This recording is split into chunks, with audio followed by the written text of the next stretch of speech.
Hey dear student, once again welcome to everyone on our channel Sudhakar Sir Classes. This is Vipin here. Okay, तो देखिए इस particular chapter यानी ये particular chapter मतलब यहाँ पे लिखा हुआ आप देख सकते हैं, ठीक है। Class 10th civics chapter number 2 जो फेडरलिज्म था, इसका मैंने लाइव क्लास तो कवर ही कर लिया। लाइव क्लास में पूरे के पूरे इस चैप्टर को हमने कवर किया बहुत अच्छे से, और इसका फर्स्ट पार्ट यानी कि रिकॉर्डेड लेक्चर के फॉर्म में जो फर्स्ट पार्ट था वो भी इस चैनल पर अपलोड हो गया है, ठीक है। तो ये सेकेंड पार्ट है जिसमें हम लोग आगे के टॉपिक्स को कवर करेंगे। फर्स्ट पार्ट में हमने क्या टॉपिक्स कवर किए? फर्स्ट पार्ट में हमने इस चैप्टर के इंट्रोडक्शन को देखा कि फेडरलिज्म होता क्या है, किस वर्ड से डिराइव्ड है, इसका क्या एग्जैक्टली मतलब है, और जो इसके अपोजिट स्ट्रक्चर ऑफ गवर्नमेंट या इसके अपोजिट फॉर्म ऑफ जो गवर्नमेंट होती है यूनिटरी, उसके बारे में देखा था, ठीक है। तो अगर आप लोगों ने वो वीडियो नहीं देखा तो डिस्क्रिप्शन में दिया गया है लिंक उस वीडियो का, जाके उससे पहले देखिए, इस चैप्टर के इंट्रो को समझिए, उसके बाद ही इस टॉपिक को आप कवर करिएगा, ठीक है ना। तो चलिए स्टार्ट करते हैं इस वीडियो को और देखते हैं फेडरलिज्म के बारे में, ठीक। तो मैंने आपको बता दिया था, क्या मैंने पहले ही चैप्टर में पहले ही पार्ट में बता दिया था कि जो फेडरलिज्म है ये एक लैटिन वर्ड से डिराइव्ड है, फीडुअस, जिसका मतलब होता है कि एग्रीमेंट सेंट्रल गवर्नमेंट के बीच में और स्मॉल कॉन्स्टिट्यूएंट यूनिट्स के बीच में एक एग्रीमेंट होता है, ठीक। इस वर्ड का यही मतलब है। तो हमने ये चीज़ें काफ़ी हद तक यहाँ पे देख ली थी पार्ट फर्स्ट में। आज इस पार्ट में जिस टॉपिक से हम कवर करेंगे वो आपका सबसे पहले क्या, फीचर्स ऑफ फेडरलिज्म, ठीक। फेडरलिज्म के फीचर्स, इसकी विशेषताएं देखेंगे, ठीक है ना, इसकी खूबियां, इसके करेक्टरिस्टिक्स या फीचर्स या नेचर्स, ठीक है। तो चलिए फीचर्स देखते हैं। सबसे पहला फीचर क्या है फेडरलिज्म का? सबसे पहला फीचर फेडरलिज्म का, there are two or more levels of government. There are two or more levels of government. There are two और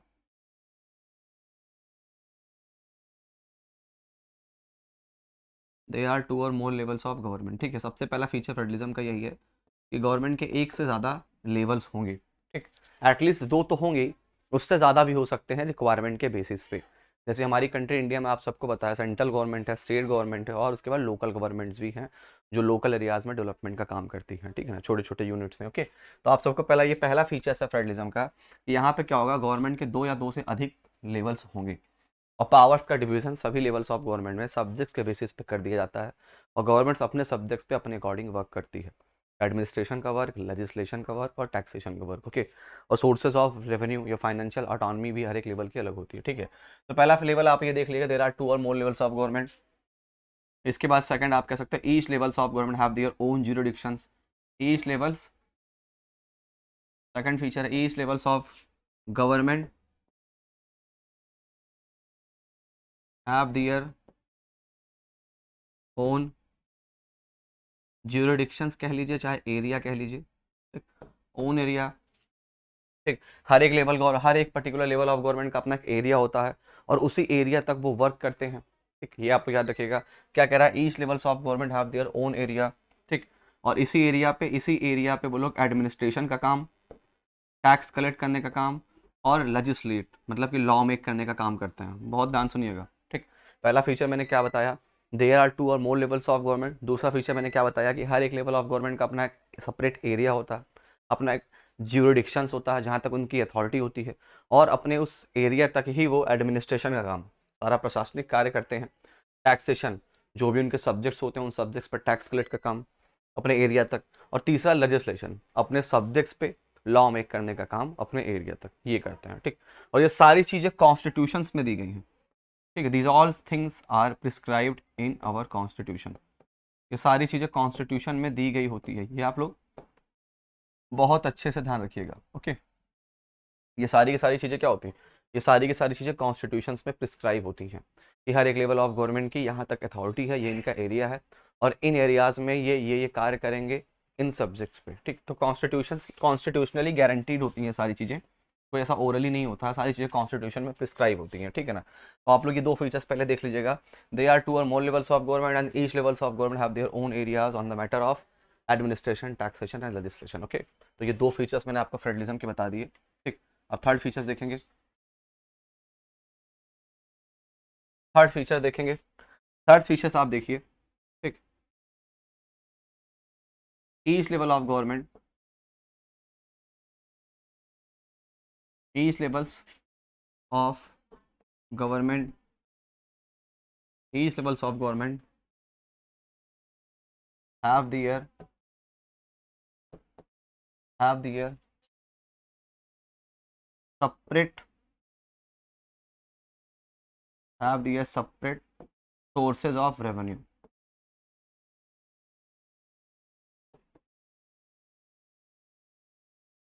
मतलब ये बात कर रहा है किसकी, फाइनेंशियल ऑटोनॉमी की। ठीक। तीसरा फीचर देखिएगा, each level of government have their separate sources of revenue. जितनी भी लेवल्स ऑफ गवर्नमेंट होती हैं सबके रेवेन्यू का जो सोर्स होता है वो सेपरेट होता है।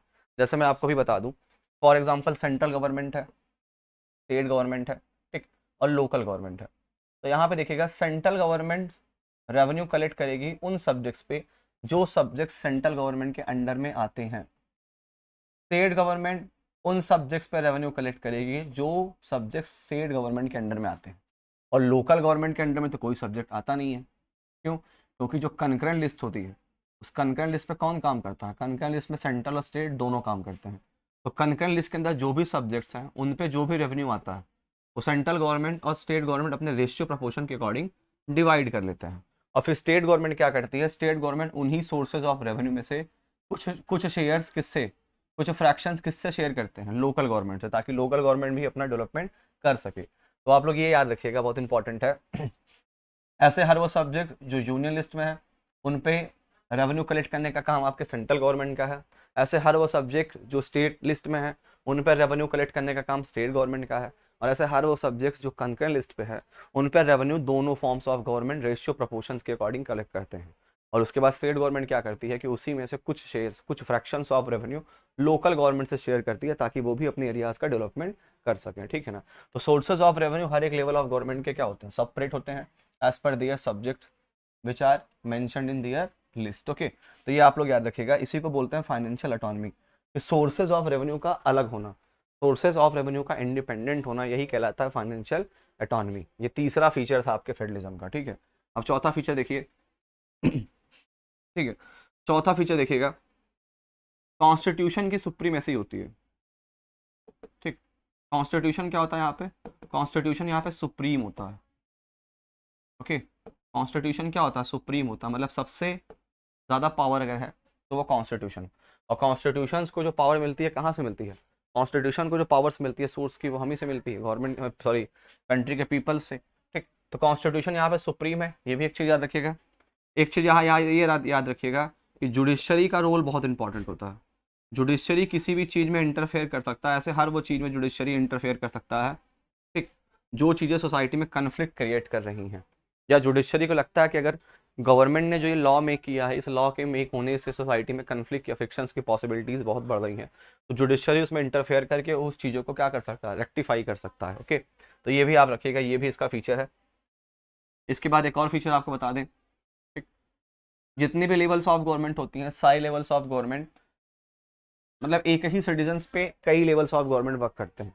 जैसे आप सपोज करिए बिलोंग करते हैं, जैसे मैं बिलोंग करता हूँ प्रतापगढ़ डिस्ट्रिक्ट से, तो यहाँ पे मेरे ऊपर लोकल गवर्नमेंट्स भी वर्क करेगी, स्टेट गवर्नमेंट भी करेगी, सेंट्रल गवर्नमेंट भी करेगी। ठीक, तो ये आप लोग याद रखिएगा, एक ही पर्टिकुलर पर्सन पे कई लेवल्स ऑफ गवर्नमेंट वर्क करते हैं अपने सब्जेक्ट्स के अकॉर्डिंग। ठीक, और जो सबसे लास्ट फीचर है, जो सबसे इंपॉर्टेंट है, कि फेडरलिज्म के डुअल ऑब्जेक्टिव होते हैं।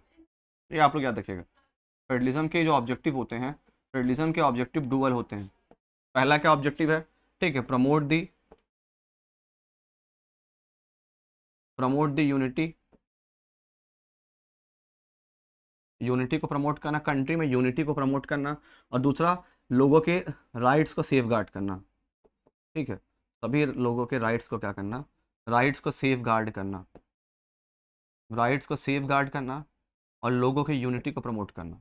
ठीक, ये डुअल ऑब्जेक्टिव है आपके किसका, फेडरलिज्म का, और ये इसका एक फीचर भी है। ठीक, the last feature of federalism is that, ठीक, promote the unity of country and safeguard the rights of people. ये इसका डुअल ऑब्जेक्टिव है, और आप कह सकते हैं इसके फीचर्स भी हैं। तो टोटल 6-7 फीचर्स हमने यहाँ पे डिस्कस किए जो कि एनसीईआरटी में दिए गए हैं। आप इन फीचर्स को एक बार और देख लीजिएगा, मैंने आपको यहाँ पे क्लियरिफाई कर दिया है each and every features of federalism. ठीक, लेकिन फीचर्स तो बहुत ज़्यादा फीचर्स होते हैं फेडरलिज्म के, लेकिन एनसीईआरटी बुक में जितना दिया गया है हमने इतने पे डिस्कशन किया। ठीक है ना। बाकी अगर जब आप हायर क्लासेस में जाएंगे तो आप फेडरलिज्म के बारे में और भी डिटेल्स में चीज़ों को देखेंगे। ठीक है ना। तो आई होप आप लोगों को फीचर्स कवर हो गया हो। अब हम चलते हैं नेक्स्ट टॉपिक पे। ठीक, अब फेडरलिज्म के भी 2 रूट्स होते हैं। ठीक, फेडरलिज्म के कितने रूट्स होते हैं, 2। फेडरलिज्म के जो रूट्स होते हैं वो कितने होते हैं, रूट्स ऑफ फेडरलिज्म। फेडरलिज्म आपको क्लियर हो गया, एक ऐसा पर्टिकुलर एग्रीमेंट सेंट्रल गवर्नमेंट और स्टेट गवर्नमेंट के बीच में जिसमें वो पावर्स का डिवीजन करते हैं, किस बेस पे, सब्जेक्ट के बेस पे। ठीक है, तो फेडरलिज्म के भी 2 रूट्स होते हैं। ठीक, एक आपका होता है कमिंग टुगेदर और एक आपका होता है होल्डिंग टुगेदर। ठीक, ये दोनों रूट्स हैं फेडरलिज्म के। मैंने आप लोगों को क्लियरली लाइव क्लास में एक चीज़ बताई थी कि 2002 में एक डाटा रिलीज़ किया था यूएन ने, और ये बताया था कि 193 कंट्रीज़ उस टाइम पर यूएन की मेंबर थी, और उस 193 कंट्रीज़ में केवल 25 कंट्री ऐसी थी जो फेडरल स्ट्रक्चर को फॉलो करती थी, ठीक है ना। तो ये मैंने क्लियरली आपको बता दिया, 2002 का ये डाटा था यूएन का, और उसमें यूएन ने साफ साफ कहा था कि 193 कंट्रीज़ उसकी मेंबर है, जिसमें केवल 25 कंट्रीज़ ऐसी हैं जो फेडरल स्ट्रक्चर्स को फॉलो करती हैं। तो उन 25 कंट्रीज़ में कुछ एक ऐसी कंट्रियाँ हैं जो कमिंग टुगेदर को फॉलो करती हैं, और कुछ ऐसी कंट्रियाँ हैं जो होल्डिंग टुगेदर को फॉलो करती हैं, ठीक। कुछ ऐसी कंट्रियाँ हैं जो कमिंग टुगेदर को फॉलो करती हैं, तो कुछ ऐसी कंट्रियाँ हैं जो होल्डिंग टुगेदर को फॉलो करती हैं। ऐसी कंट्रियाँ जो होल्डिंग टुगेदर को फॉलो करती हैं उनको आप क्वाजी फेडरल कह सकते हैं। क्यों? क्योंकि होल्डिंग टुगेदर वाली कंट्रियाँ, जो भी कंट्रियाँ holding together routes of federalism को फॉलो करते हैं, ठीक, वो पूरी तरीके से फेडरल नहीं होते हैं। क्यों? क्योंकि वो कुछ features unitary form of governments के भी फॉलो करते हैं। जैसे हमारी इंडिया को नहीं बोला गया India is a quasi federal country, तो आप ये कह सकते हैं कि जो भी कंट्रियाँ holding together routes of federalism को फॉलो करते हैं वो पूरी तरीके से फेडरल नहीं होते हैं। एब्सोल्यूट फेडरल आप उन्हें नहीं कह सकते हैं, क्योंकि वो कुछ फीचर्स यूनिटरी के भी फॉलो करते हैं, ठीक है। It's depend on the time and circumstances, या करंट में भी होता रहता है, ठीक। कुछ फीचर्स यूनिटरी के फॉलो करेंगे तो कुछ फीचर्स फेडरल के फॉलो करेंगे, ठीक है ना, ये आप लोग याद रखने का। और कमिंग टुगेदर में क्या होता है? कमिंग टुगेदर में जितनी भी कंट्रियाँ होती हैं, जो भी कंट्रियाँ coming together routes of federalism को फॉलो करती हैं, ये एब्सोल्यूट फेडरल होती हैं, ठीक। यहाँ पे ये किसी भी यूनिटरी फीचर्स को फॉलो नहीं करते हैं, ठीक। ये आप अपने दिमाग में बैठा दीजिएगा, ओके, ठीक। तो अब यहाँ पे आप लोग देखिएगा, कमिंग टुगेदर वर्ड से ही आपको समझ में आ रहा है कि एक साथ आना, ठीक है। कई छोटे छोटे यूनिट्स जब एक साथ आकर एक बिगर यूनिट क्रिएट करते हैं तो इसी को क्या बोलते हैं? कमिंग टुगेदर, ठीक। बहुत ध्यान सुनना, जब बहुत सारे छोटे छोटे यूनिट्स आपस में आएंगे, एक साथ आएंगे और आकर एक बिगर यूनिट क्रिएट कर देंगे, तो यही क्या हो जाता है? Coming together. और होल्डिंग टुगेदर का मतलब होता है चीज़ों को पकड़ के रखना, होल्ड करके रखना। एक बिगर यूनिट्स अपने छोटे छोटे यूनिट्स को क्या कर रहा है? होल्ड करके रखे हुए है, तो ये होल्डिंग टुगेदर है। और कमिंग टुगेदर का मतलब होता है कि स्मॉल यूनिट्स, जब बहुत सारी स्मॉल यूनिट्स आती हैं, आने के बाद एक बिगर यूनिट क्रिएट करती हैं, तो ये कमिंग टुगेदर है। होल्डिंग टुगेदर का मतलब है कि पावर्स को, सभी स्मॉल कॉन्स्टिट्यूएंट यूनिट्स के पावर्स को होल्ड करके रखना, ठीक। तो एनसीईआरटी में साफ साफ बताया है कि ऐसे 3 कंट्रियां हैं जो आपकी होल्डिंग टुगेदर फेडरेशन को फॉलो करती हैं। कौन कौन सी? ठीक, स्पेन, बेल्जियम और India. India is also follow the route of federalism, कौन सा? Coming to, sorry, holding together. और यहाँ पे इसका बताया है कमिंग टुगेदर का, यू से यूएसए, एस से स्विट्जरलैंड और ए से ऑस्ट्रेलिया। ये 3 ऐसी कंट्रियां हैं जो कमिंग टुगेदर को फॉलो करती हैं, ठीक है ना। तो आप इसको बहुत अच्छे से अपने दिमाग में बैठा लीजिएगा। यू से यूएसए, एस से स्विट्जरलैंड, ए से ऑस्ट्रेलिया, ये ऐसी कंट्रियां हैं जो coming together route of federalism को फॉलो करती हैं। और स्पेन, बेल्जियम और इंडिया, ये ऐसी कंट्रियां हैं जो आपके holding together routes of federalism को फॉलो करती हैं, ठीक है ना। तो मैंने यहाँ पे एक छोटा सा डिफरेंशिएशन ये भी केवल दिया कि कमिंग टुगेदर का मतलब क्या होता है कि जब बहुत सारी स्मॉल यूनिट्स आपस में आकर एक बिगर यूनिट क्रिएट करती हैं तो इसे क्या बोलते हैं? Coming together. और होल्डिंग टुगेदर में क्या होता है कि एक बिगर यूनिट सारे स्मॉल यूनिट्स को होल्ड करके रखता है, पकड़ के रखता है, तो ये आपका क्या हो जाता है? होल्डिंग टुगेदर, ठीक। कमिंग टुगेदर में आप याद रखिएगा, कमिंग टुगेदर में जितने भी यूनिट्स होते हैं सभी यूनिट्स के पास इक्वल पावर्स होते हैं। क्यों? ऐसा क्यों है कि यहाँ पर सारे के सारे यूनिट्स के पास इक्वल पावर्स हैं? सेंट्रल गवर्नमेंट और जितने भी स्टेट गवर्नमेंट्स होती हैं सबके पास इक्वल पावर्स हैं, क्योंकि ये इंडिपेंडेंट होते हैं। इनको पावर्स के लिए किसी दूसरे फॉर्म ऑफ गवर्नमेंट के ऊपर या पावर्स के लिए किसी दूसरे लेवल ऑफ गवर्नमेंट पे डिपेंडेंट होना नहीं पड़ता है, ठीक। ये इनको पूरी की पूरी पावर कहाँ से मिलती है? कॉन्स्टिट्यूशन से मिलती है। पूरी पावर्स इन्हें कॉन्स्टिट्यूशन से मिलती है, इसलिए पावर्स का डिवीजन यहाँ पर इक्वली है, और इसीलिए ये लोग बहुत ज़्यादा यूनाइट और पावरफुल होते हैं as comparison to holding together route of federalism, ठीक। तो बहुत ध्यान से आप लोग सुनिएगा, कमिंग टुगेदर के बारे में सेकंड पॉइंट बता रहा हूँ, क्लियरिफाई कर रहा हूँ, ध्यान सुनना। इन कमिंग टुगेदर फेडरेशन या in coming together route of federalism, all the state governments and central governments have equal power. क्यों? ऐसा क्यों है? बिकॉज इनको पावर्स कहाँ से मिलती है? सीधे कॉन्स्टिट्यूशन से मिलती हैं। पावर्स के लिए इन्हें दूसरे लेवल्स ऑफ गवर्नमेंट पर डिपेंड होने की ज़रूरत नहीं है, और इसीलिए ये लोग बहुत ज़्यादा पावरफुल और यूनाइट होते हैं as comparison to holding together routes of federalism, ठीक। अब होल्डिंग टुगेदर में क्या है? होल्डिंग टुगेदर में जितने भी स्टेट्स होते हैं, जितने भी स्टेट्स हैं, सारे स्टेट्स के पास अनइक्वल पावर्स हैं, और कुछ स्टेट्स को तो स्पेशल प्रोविजंस भी मिले हुए हैं। जैसा आप इंडिया में देख सकते हैं, आपने आगे भी देखा था कि जम्मू कश्मीर आर्टिकल 370 जम्मू कश्मीर को स्पेशल पावर देता था और उसकी अपना एक अलग ही कॉन्स्टिट्यूशन था, ठीक। वो तो इंटीग्रेट हो गया इंडिया में 2019 में। उस बात को जान देते हैं, लेकिन आज भी इंडिया में ऐसे 11 स्टेट्स हैं जिनको स्पेशल पावर्स मिली हुई है। जैसे आप कह सकते हो आर्टिकल नंबर 371 गुजरात और महाराष्ट्र को देता है, आर्टिकल नंबर 371 ए नागालैंड को, आर्टिकल नंबर 371 बी असम को, आर्टिकल नंबर 371 सी मणिपुर को। तो ऐसे 11 स्टेट्स को आज भी स्पेशल प्रोविजन दिए गए हैं। India holding together route of federalism को फॉलो करता है। यहाँ पे जितने भी स्टेट्स होते हैं सारे स्टेट्स में पावर्स का डिस्ट्रीब्यूशन अनइक्वली होता है। ऐसा क्यों है? क्योंकि इनको सारी पावर कॉन्स्टिट्यूशन से नहीं मिल रही है।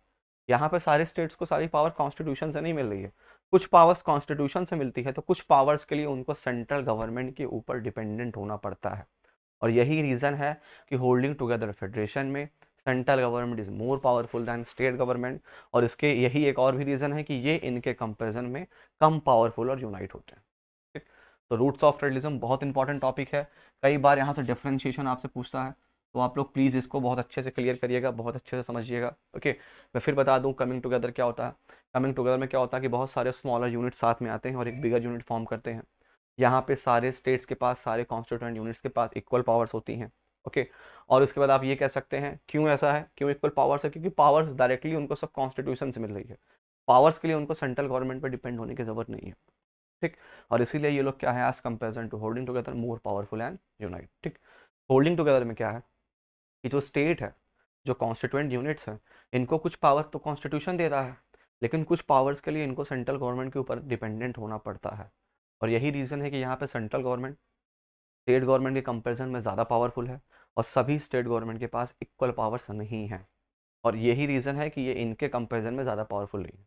जैसे मैंने आपको एग्जांपल भी दिया कि हमारी country India holding together routes of federalism को फॉलो करती है। और यहाँ पे क्या है कि जितने भी स्टेट्स हैं, सारे स्टेट्स के पास पावर्स का डिवीज़न अनइक्वली है। कुछ स्टेट्स को तो स्पेशल प्रोविजन भी दिए गए हैं और वो चीज़ें कॉन्स्टिट्यूशन में मेंशन है। जैसे मैंने अभी आपको बता दिया आर्टिकल नंबर 371, 371 ए, 371 बी। ठीक, ऐसे। ओके, तो आई होप आप दोनों को ये डिफरेंसेस क्लियर हो गए हों। और एज पर एनसीईआरटी आप देख सकते हैं कि coming together routes of federalism को फॉलो करने वाली कंट्री कौन कौन सी है, यूएसए, स्विट्जरलैंड एंड ऑस्ट्रेलिया। और इसके बाद holding together routes of federalism को फॉलो करने वाली कंट्री कौन सी है, स्पेन, बेल्जियम और इंडिया। ठीक, तो ये रूट्स ऑफ जो फेडरलिज्म था ये मैंने आपको क्लियर कर दिया। ठीक, एक और चीज़ बता दें, ऐसे कंट्रियाँ जो holding together routes of federalism को फॉलो करते हैं ये पूरी तरीके से फेडरल नहीं होते हैं। ठीक, क्यों? क्योंकि ये कुछ फीचर्स आपके यूनिटरी के भी फॉलो करते हैं। जैसे हमारी कंट्री इंडिया, एक अच्छा सा एग्जांपल दे दें, आप सबको पता है कि जब कंट्री में इमरजेंसी जब लागू होती है, जो कि कॉन्स्टिट्यूशन के पार्ट 22 में डिस्कशन हुआ है इमरजेंसी का, sorry not in part 22, part 22 में तो स्पेशल प्रोविजंस दिए गए हैं स्टेट को। इमरजेंसी प्रोविजंस आप लोग खुद बताइएगा कमेंट सेक्शन में कॉन्स्टिट्यूशन के किस पार्ट में है। आर्टिकल नंबर 352, 356 और 360, तीन प्रकार के इमरजेंसीज का यहाँ डिस्कशन होता है।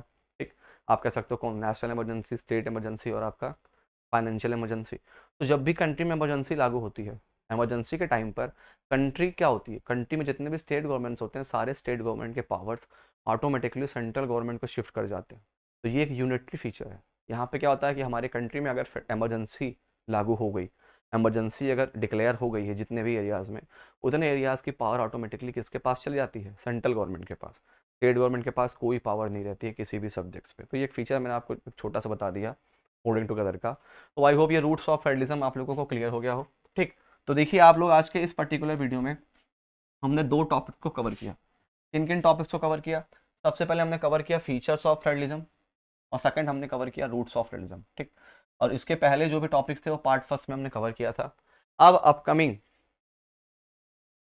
अपकमिंग जो टॉपिक्स होंगे वो पार्ट थर्ड में क्लियर किए जाएंगे। ठीक है, और अपकमिंग टॉपिक्स क्या रहेंगे मैं आपको बता दूं।